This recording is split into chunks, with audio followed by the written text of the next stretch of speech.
témoignage. Donc les dernières semaines, il y avait des personnes qui étaient là pour témoigner avec moi. Ce soir, je vais vous lire quelques mails que j'ai reçus. Il y a un premier mail de Joachim qui souhaite partager avec nous son témoignage. Donc je m'appelle Joachim, je suis très jeune dans la vie chrétienne. Mon baptême date d'à peine 2 ans. J'ai été baptisé dans une église pentecôtiste à Paris. À l'époque, je ne savais pas du tout ce qu'était le christianisme. À son baptême, il le savait, j'ai déjà bien sûr, mais avant. Je suis né dans une famille juive où jamais on ne m'avait parlé de Jésus. Jésus est aussi juif comme Joachim, donc il était heureux de l'attirer vers lui.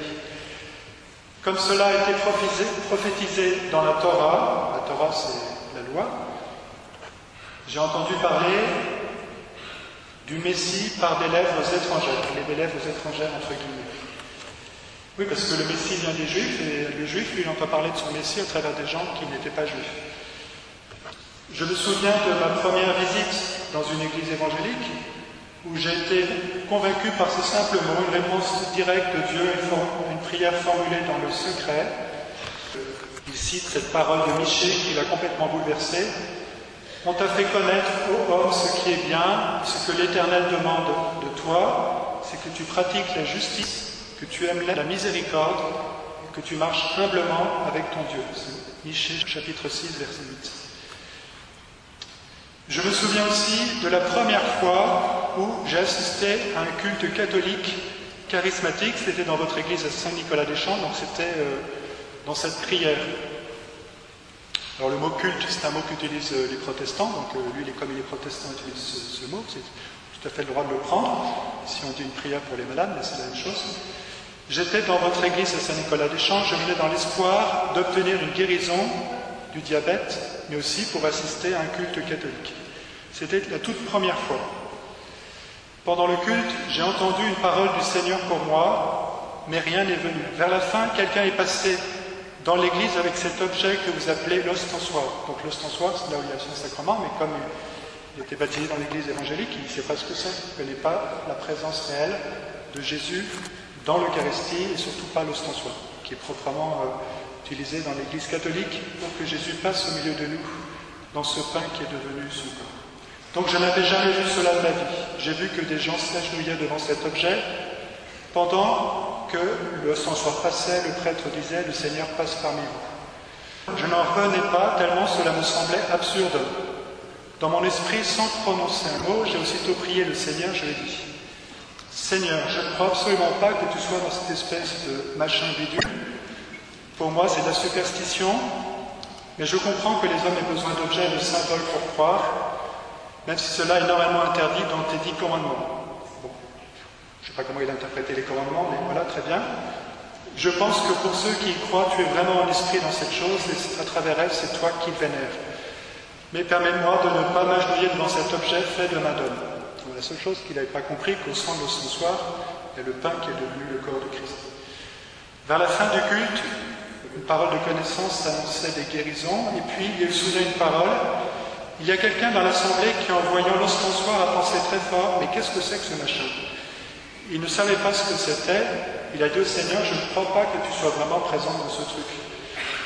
Mais il est venu, malgré tout, dans notre assemblée ce soir. Le Seigneur le remercie pour cet acte de foi. Ce jour-là, j'ai reçu comme un aperçu de l'infinitude de Dieu, et j'ai ressenti au fond de mon cœur ce que signifie vraiment ne plus être sous la loi, mais dans la grâce, c'est la parole de Saint Paul. Voilà, puis il nous confie des intentions de prière. Et bien, merci Seigneur pour cette parole qui a peut-être permis à Joachim de comprendre que l'ostensoir, dans l'ostensoir, il y a quelque chose de ta présence, que tu es présent toi-même. Alors un autre témoignage qui va permettre d'aller avec ce témoignage et qui va nous permettre d'aller un petit peu plus loin sur la présence réelle. C'est un témoignage de Nathalie. Ça tombe bien que ces deux témoignages soient arrivés à peu près en même temps, pas très loin dans le temps. Le 26 novembre 2015, je me suis rendu pour la première fois à la prière des malades. Étant arrivé juste à l'heure, je me suis installé sur un côté debout. Je suis catholique et j'ai été baptisé lorsque j'étais enfant. J'ai connu une longue période d'éloignement et de doute, mais depuis quelques années, j'ai entrepris un retour vers le Seigneur. La prière était très belle, j'étais heureuse de voir toutes ces personnes réunies et chanter de tout leur cœur. Lors du passage du Saint-Sacrement, auquel elle sait comment on peut l'appeler, le Saint-Sacrement, puisqu'elle est catholique, je me suis, comme toutes les personnes autour de moi, prosterné, et j'ai levé les yeux, et là au centre du Saint-Sacrement, dans l'hostie, donc dans le pain consacré, j'ai vu le visage du Christ qui me contemplait avec douceur. Son visage était doux, ses cheveux mi-longs et très légèrement ondulés. Il était tellement beau. Il ressemblait à une image que j'avais dans mon carnet de prière. J'étais très ému et des larmes sont venues. Cette vision n'a duré qu'un instant, car le Saint-Sacrement est passé très vite. Sur le moment, je me suis dit que j'avais mal vu, que j'étais folle. Et en même temps, je me sentais bouleversé par ce que je venais de voir. En sortant de l'église, j'étais comme métamorphosé, transformé. J'avais un peu mal à réaliser ce qui venait de se passer. Je me sentais comblé de grâce, comme la Vierge Marie.